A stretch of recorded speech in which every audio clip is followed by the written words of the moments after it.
अपने पूरे देश में नवरात्रि का उत्सव मनाया जा रहा है। नवरात्रि का उत्सव यानी 9 दिन का उत्सव।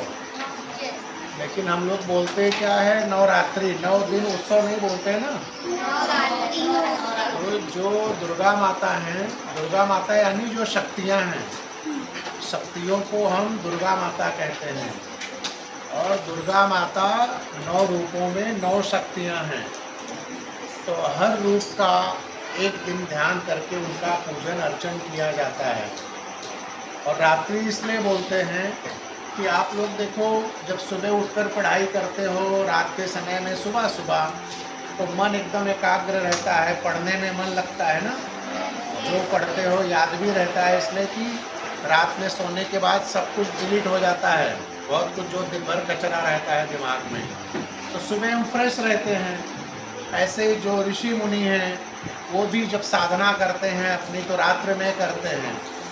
एक तो ये कारण है रात्रि में, रात्र कहने के पीछे। दूसरा, सारी दुनिया में जब भी कोई ताकत, कोई नई चीज़ होती है तो अक्सर वो चीज़ें अंधेरे में ही पैदा होती हैं। भगवान कृष्ण देखो रात के अंधेरे में पैदा हुए हैं, लेकिन राम दिन के 12 बजे हुए हैं और भगवान कृष्ण रात के 12 बजे। दोनों का एक वैज्ञानिक कारण भी है, आध्यात्मिक कारण भी है। और पृथ्वी जो है अपनी ब्लैक होल से आई, ऐसा शब्द सुना होगा आप लोगों ने, ब्लैक होल यानी अंधेरा।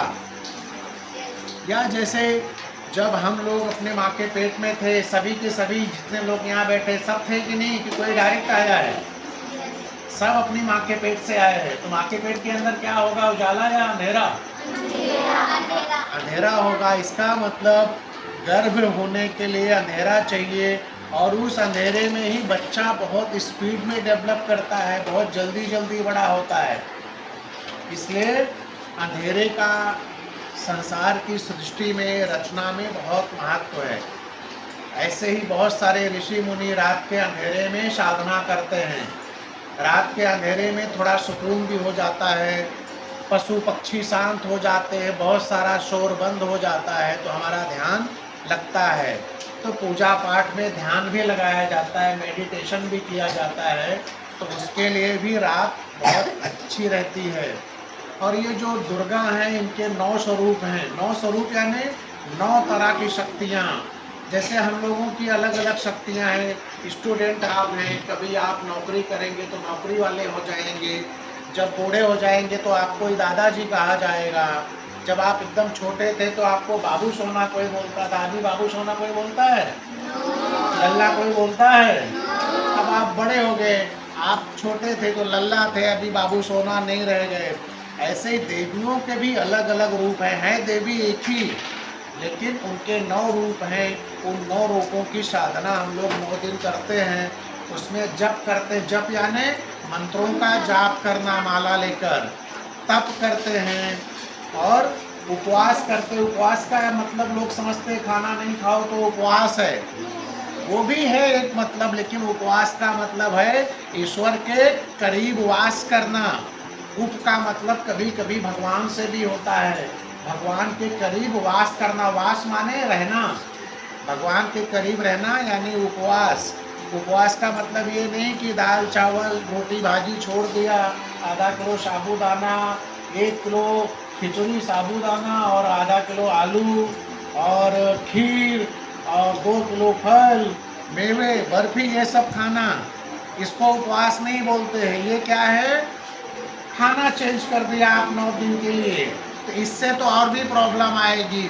और दूसरा एक वैज्ञानिक कारण भी है नवरात्रि का। नवरात्रि जो है, बरसात खत्म होती है उसके बाद शुरुआत होती है इस त्यौहार की, यानी मौसम बदल रहा है। तो देखो आजकल जब मौसम बदलता है तो अक्सर लोग बीमार होने लगते हैं। किसी को सर्दी, किसी को खांसी, किसी को बुखार, ऐसे होता है ना। आज के 6-7 दिन पहले लगभग सब बीमार हो रहे थे ना, वायरल बोलते हैं इसको। तो जब मौसम बदलता है तो हमारा शरीर उसके साथ अपने आप को एडजस्ट करने में कभी कभी परेशानी महसूस करता है, तब हमें बुखार हो जाता है। बुखार यानी हमारा शरीर वायरस से लड़ता है और उस वायरस की लड़ाई में थोड़ा सा गर्म हो जाता है, तो उसे बुखार उस तरह का होता है, खांसी आती है।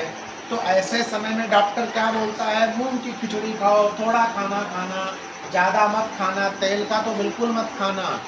तो जब मौसम बदलता है तो उपवास की व्यवस्था है। 9 दिन जब बारिश से ठंडी की तरफ हम जाएंगे तो भोजन कम करना है या ना के बराबर करना है, तो हम लोग बीमार नहीं पड़ेंगे। इसलिए नवरात्रि में उपवास रखते हैं, इस वजह से भी कि मौसम बदल रहा है तो भोजन ना करने से हम स्वस्थ रहेंगे। और एक चीज़ और है, उस तरफ जब मार्च महीने में ठंडी रहती है, जनवरी फरवरी में, वहाँ भी जब मौसम बदलता है, ठंडी से गर्मी की तरफ जाते हैं, तब भी नवरात्रि आती है, उसमें भी 9 दिन उपवास रखा जाता है। तो उपवास इसलिए भी रखा जाता है कि हम स्वस्थ रहें, बीमारी से दूर रहें, तो इस वजह से भी उपवास है। अभी 8वें दिन या 9वें दिन आप लोगों को, गर्ल्स को खास करके बहुत सारे लोग बुलाएंगे, आप लोग देवी हैं हमारे यहाँ, आओ भोजन करो। तो आप भोजन करने जाना और उनको बोलना कि हमें आप देवी मत बनाओ, हम इंसान हैं, हमें देवी जैसा समझ लो ठीक है, लेकिन हम कोई आशीर्वाद नहीं दे सकते। हम आपको शुभकामना दे सकते हैं, आपके वेल विशर है, भगवान से आपके लिए प्रार्थना कर देंगे। हम में इतनी ताकत नहीं कि हमको आप एक टाइम खाना खिलाओ और आपको हम आशीर्वाद दे दें। अगर ऐसा है तो आपके मम्मी पापा ने तो बचपन से खाना खिलाया है, अभी भी खिला रहे हैं, तो एक दिन उनको खिला के आशीर्वाद मिल रहा है तो आप लोग के मम्मी पापा को रोज़ देना चाहिए। बोलो हम लोग इंसान हैं, आशीर्वाद नहीं दे सकते, हमें इंसान ही समझो, देवी जैसा समझ रहे हो उसके लिए थैंक यू, लेकिन हम देवी नहीं हैं। और अगर हम देवी हैं तो एक दिन के लिए नहीं हैं। वादा करो कि हमको साल भर देवी कहोगी, साल भर हमारी इसी तरह इज्जत करोगी, इसी तरह बुलाकर भोजन कराओगी, इसी तरह दक्षिणा दोगी, तब तो मैं देवी बनूंगी। एक दिन की देवी बनाना है तो ना बाबा ना, क्या ना बाबा ना। तो बोलो जब देवी बनाना है तो हमेशा के लिए बनाओ, एक दिन की देवी बनने को हम राजी नहीं हैं। तो ये जो नवरात्रि का त्यौहार है, इसका फायदा क्या लेना है आप लोगों को? आप लोगों को भी इस 9 दिन में भोजन कम करना है, थोड़ा सा कम, बच्चे हो फिर भी थोड़ा सा कम खाओ। मौसम बदलता है तो पेट ठीक नहीं रहता।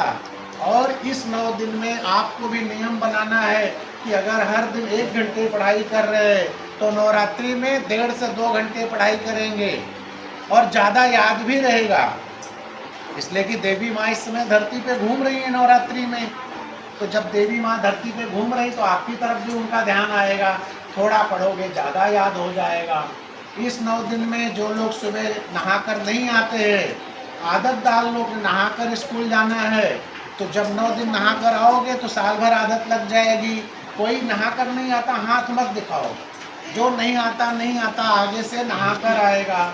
सुबह घर में अगर मूर्ति है तो उसको प्रणाम करके आओ, कोई मूर्ति नहीं है तो मम्मी पापा तो हर घर में हैं, उनको ही प्रणाम करके आ जाओ, वो भी भगवान जैसे ही हैं, मम्मी पापा भी।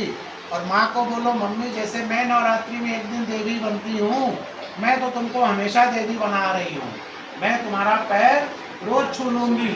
तो जितनी यहाँ पर लड़कियाँ हैं ये तो पक्का सभी लोग अपनी माँ का पैर डेली छूना, पापा का भी छूना। कोई पापा पैर नहीं छूने देंगे, अपने यहाँ हिंदुस्तान में लड़कियों से पैर नहीं छूने देते। क्यों?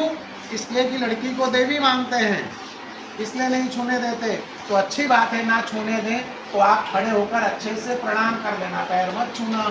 प्रणाम करने से मना नहीं कर सकते, अगर करे तो बोल देना मैं इस बात को नहीं मानूंगी, मैं प्रणाम को पक्का करूंगी, पैर नहीं छूंगी, कोई बात नहीं।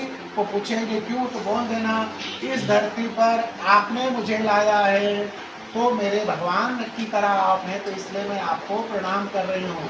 इसमें जो लोग उल्टा सुल्टा खाना खाते हैं, वो लोग वो सब खाना भी नहीं खाएंगे, उल्टे सीधे वाले 9 दिन तो बिल्कुल नहीं, ऐसे तो हमेशा नहीं खाना चाहिए। मैंने कितनी बार बताया है, किसी प्राणी को हमें नहीं खाना चाहिए। किसी एक प्राणी को आपने मार डाला और एक बार का भोजन बन गया, दोपहर का या शाम का, और उसके बाद वो उसकी ज़िंदगी खत्म हो गई, तो ये कोई अच्छी बात है? हमारे एक टाइम के लंच के लिए, डिनर के लिए किसी की जान ले लें? नहीं लेना चाहिए। कब लेना चाहिए? जब हमारे पास ऑप्शन ही ना हो कि सारा अनाज दुनिया का ख़त्म हो गया है, सारे वेजिटेबल्स ख़त्म हो गए, तो आप खा लो, कोई बात नहीं। लेकिन अगर इतने सारे अनाज मौजूद है, इतनी सारी वनस्पतियाँ, सब्जियाँ, भाजी, फ्रूट सब है, फल है, क्यों खाते हो कचरा? जानते हो मुर्गी क्या खाती है? देखा है कभी? मुर्गी कचरा खाती है, कीड़े मकोड़े खाती है, वही तुम्हारे पेट में तुम डालते हो। बकरी क्या खाती है? बकरा क्या खाता है? घास खाता है, पत्तियां खाता है। वो पत्ती डायरेक्ट खा लो ना, उसके पेट से क्यों खा रहे हो? वही पत्ती खा के वो ताकतवर है इसलिए खा रहे हो, तुम भी पत्ती खा लो, पालक खा लो, मेथी खा लो, कोई भी हरी हरी सब्जियां आती हैं खा लो। क्या जरूरत है बकरा बकरी खाने की? तो बकरा बकरी मुर्गी ये सब नहीं खाना चाहिए, किसी की जान जाती है, इसलिए